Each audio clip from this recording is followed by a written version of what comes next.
Have you ever wondered if miracles still happen today? Or do you think they're just stories from a time long past? Today, we're diving deep into some of the most powerful and well-documented miracle stories in Christian history.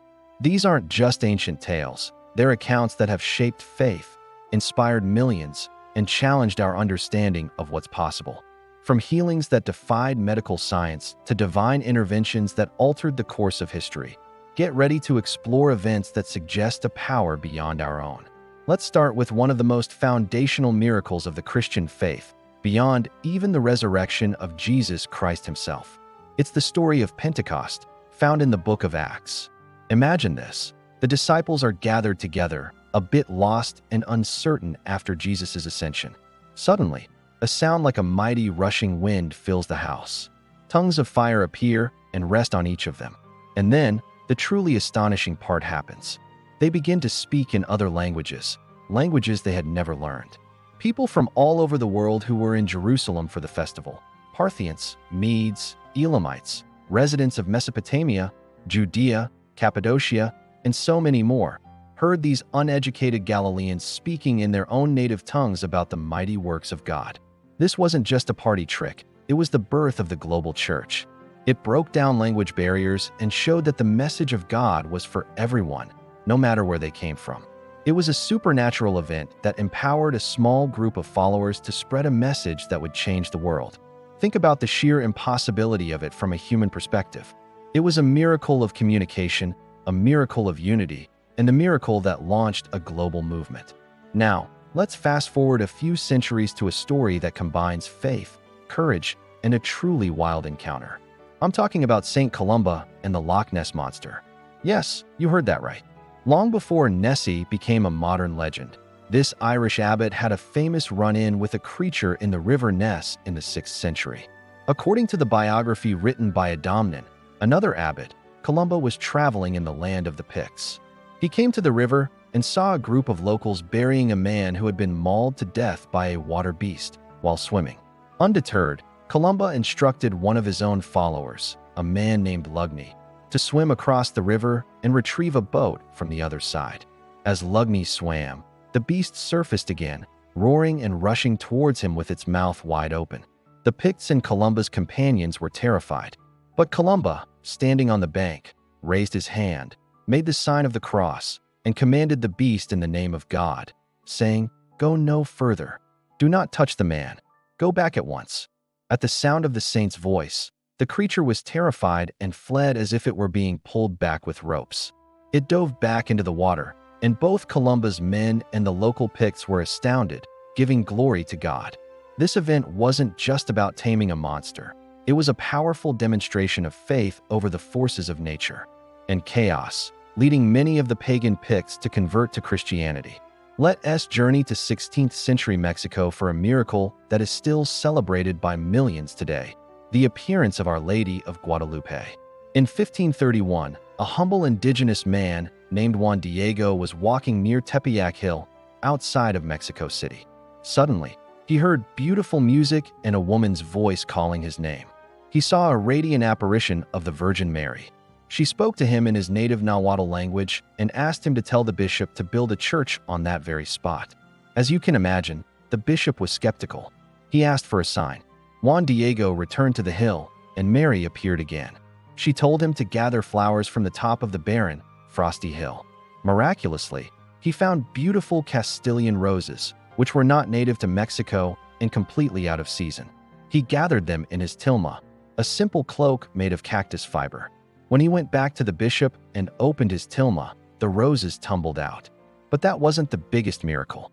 Imprinted on the fabric of his cloak was a stunning, detailed image of the Virgin Mary exactly as he had described her. The bishop fell to his knees. The image on that tilma has survived for nearly 500 years. What's incredible is that a tilma made of cactus fiber should have disintegrated within a few decades. Yet, it remains perfectly preserved without any visible signs of paint or brushstrokes. Scientific studies have been unable to explain how the image was created or why the material has not decayed. This miracle was a pivotal moment, bridging the gap between the Spanish and the indigenous peoples and leading to the mass conversion of millions. The image of Our Lady of Guadalupe is now one of the most sacred and recognized symbols in the world. Let's move to a more modern, but no less incredible, account, the story of the Angel of Mons during World War I. In August 1914, the British Expeditionary Force was in full retreat from the advancing German army near Mons, Belgium. They were exhausted, outnumbered, and on the brink of being completely wiped out. The situation was desperate. But then, something strange happened. Multiple soldiers reported seeing supernatural visions. Some described phantom bowmen from the Battle of Agincourt, led by St. George, firing arrows into the German lines. Others reported seeing a host of angelic warriors standing between them and the enemy, causing the German advance to halt in confusion. The Germans themselves reportedly couldn't explain why they stopped their pursuit when victory was within their grasp. While some historians later tried to dismiss it as mass hysteria or a clever piece of propaganda, the sheer number of first-hand accounts from soldiers on the battlefield is compelling. These men, in the face of certain death, believe they witnessed a divine intervention that saved them from annihilation. The story spread like wildfire back in Britain, boosting morale and providing a sense of divine protection during one of the darkest times in the nation's history. It's a powerful reminder that sometimes help comes from the most unexpected places. Finally, let us look at a story of healing that has baffled the medical community, the case of Marie Bailly and the miracle of Lourdes. Lourdes, France, is famous as a site of Marian apparitions to a young girl named Bernadette Soubirous in 1858. The spring water from a grotto there is believed to have healing properties. Over the years, the Catholic Church has officially recognized 70 miracles connected to Lourdes, each subjected to intense medical and theological scrutiny. One of the most famous cases is that of Marie Bailly in 1902. She was dying from tuberculous peritonitis. Her condition was so severe that doctors gave her only hours to live. Her abdomen was hugely distended, her pulse was failing, and she was in constant pain. Desperate, she was taken to Lourdes. As water from the spring was poured over her abdomen, witnesses, including a skeptical doctor named Alexis Carrel, watched in astonishment. In a matter of minutes, her massively swollen stomach flattened back to normal, her pulse stabilized, and her pain vanished. She sat up, asked for food, and was completely cured. Dr. Carrel, who would later win a Nobel Prize in medicine, was so profoundly affected by what he witnessed that he converted to Catholicism. He documented the event meticulously, unable to find any scientific explanation for the instantaneous healing of a terminal illness. Marie Bailly went on to live a full life, becoming a nun and serving others for over 30 years. Her story is one of the most well-documented and scientifically inexplicable healings on record, a powerful testament to the potential for faith to intersect with our physical reality in incredible ways. From the gift of tongues at Pentecost to the angelic warriors of Mons, and from a monster subdued by faith to a terminal illness vanishing in an instant, these stories stretch the boundaries of our everyday experience. They challenge us, inspire us, and invite us to consider that there might be more to this world than what we can see, touch, and explain with science alone. Whether you see them as literal events, powerful metaphors, or a combination of both, their impact on history and human faith is undeniable. They remind us that in moments of desperation, uncertainty, and fear, hope can appear in the most miraculous of ways.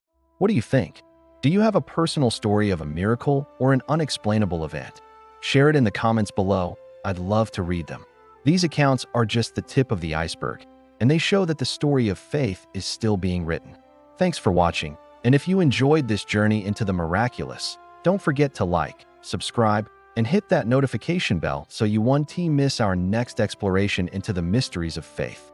See you next time.